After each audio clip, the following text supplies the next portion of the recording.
Standing in the doorway was Danny and Cherie, and they were dressed in clothes that were meant to take every man's mind off of the Lord and place it deep into the valley of temptation. From the looks on their faces, they knew the reaction their arrival was making and was quite satisfied with themselves. They slowly moved to the seat behind Coach Banyan and sat down, crossing their legs and folding their hands on their laps as if they were innocent little lambs. They kept their eyes to front so they wouldn't be able to meet the cold, hard stares coming from the Jones twins. But if you looked very close, you could see a tiny smile at the corner of their lips. When the door opened for a second time since their arrival, Vet and Net turned simultaneously to see who could possibly be coming in now. After the coach, they thought anything was possible, but never in a million years were they prepared to see their arch enemies standing in the doorway looking like a couple of streetwalkers. This was too much for Vet, who just dropped her hands to her sides, stopped singing, and glared at the two girls.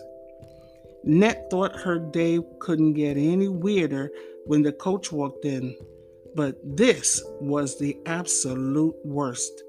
She hated these girls so much that she knew the only thing stopping her from running over to them and punching them in the face was the fact that her mother was here and would kill her. She didn't care that she was in church because, in her opinion, they had overstepped their boundaries and anything and everything was fair game. An elbow to her side from her sister told her she was still staring, and she hastily turned around to find her mother looking intently into her eyes from the front of the church. So she tried to focus and pretend she was okay.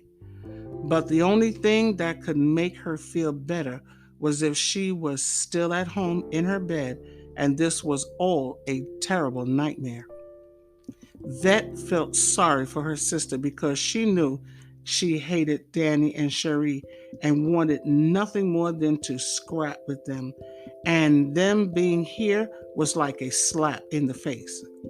She had a lot more self control than her sister and found it easy to ignore them. Plus, since she had gotten together with Rife, all the silly little things that used to bother her now seemed dumb. At first, she wondered if Danny and Cherie really came to church to praise God. But when she stole another look at them and their outfits, she instantly knew it was all a plan to get Matt and Rife. Suddenly, she was just as furious as her sister and reached over and whispered in her ear that they were going to beat those two little tramps at their own game if it was the last thing they were going to do. Matt thought he was in a Twilight Zone movie. First, the coach showing up, and then Danny and Cherie. What in the world was going on? He couldn't explain, but one thing for sure, that outfit Cherie was wearing was the bomb. Shaking his head to get rid of the thoughts that threatened to take his mind to forbidden places, Matt couldn't help stealing sideways glances at Cherie, who smiled back every time she caught his eye. Will Banyan was on cloud nine as he ignored the looks from the people sitting around him in the sanctuary. Denise was in the front of the church, assisting with worship and praise, and he got to look at her all he wanted without being noticed, and he liked what he saw. She was a beautiful woman, and it was obvious she loved singing and had no trouble lifting her voice in praise to God. Yes, this is the type of woman he needed in his life. As the worship and praise part of the service came to an end, Denise made her way back to her seat, and their eyes met and held for a fraction of a second. In that second, Both Denise and Will felt a pull that caught them both by surprise and made them look away, feeling flushed and surprised. Danny and Cherie were ecstatic over the reaction of their arrival and couldn't wait to get home so they could talk freely about it. When they thought about the time and energy they had put into their preparation for today, the looks on the twins' face made it all worth it. They looked like they wanted to swallow their tongues, but the greatest reward was the way Matt looked at them. He was surprised at first, but when he kept looking back at Cherie with a small smile on his lips, she wanted to jump and scream in victory. The Cooper children sat quietly during the service, standing when everyone stood and sitting when everyone sat, but not opening their mouths otherwise. The way these people had church was a whole new experience for them. They were raised Catholic and was used to worshiping in a very quiet atmosphere where everyone mostly kept to themselves, kneeled, took communion, and left. But these people were loud and scary. They had drums, organs, guitars, and tambourines, and for some reason, everyone was singing to the top of their voice. Jay thought it was just stupid for the way everyone was acting and couldn't wait until they left. But Mimi and Christine were mesmerized and a little bit afraid. They held hands and watched in awe as the men and women of God expressed themselves. Some of the things they did was weird, some of it was scary, and some of it was downright funny. For instance, when the really big woman with the green dress, the color of vomit, suddenly started spinning around and yelling with her hands in the air, and all the women that were dressed in white ran to try to control her, but didn't get to her in time, and she fell down, and everybody saw her underwear. Mimi had to cover her mouth with her hands to stop from laughing out loud.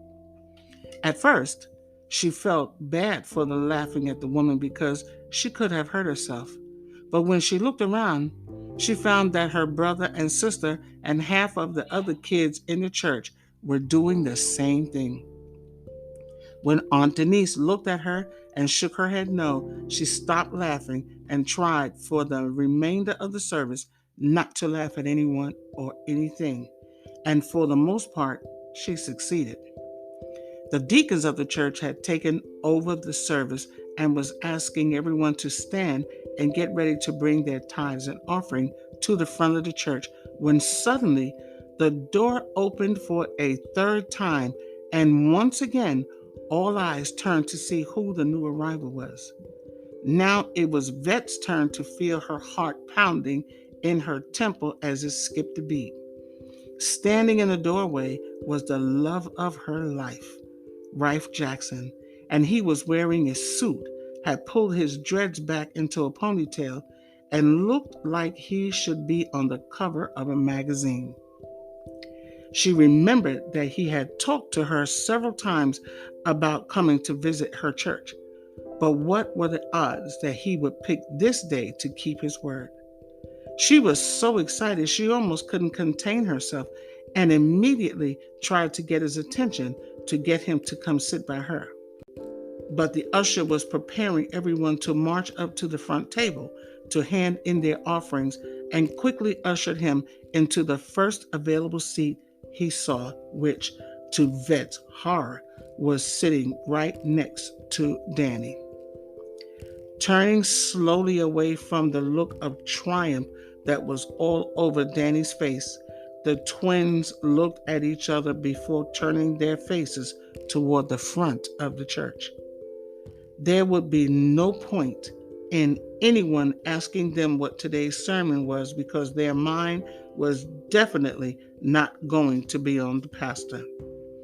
All Vet could do was see Danny sitting next to her man, and all Matt could see was the tight fit of Cherie's jacket and her legs under that short, tight skirt, and all Nick could see was her fist pounding them both in the face. The Jones kids felt like this day couldn't get any worse, but they were wrong. After the offering had been taken, the deacon called for the choir to come up and sing one selection, and reluctantly they rose and made their way to the front of the church, conscious of all eyes that were following them.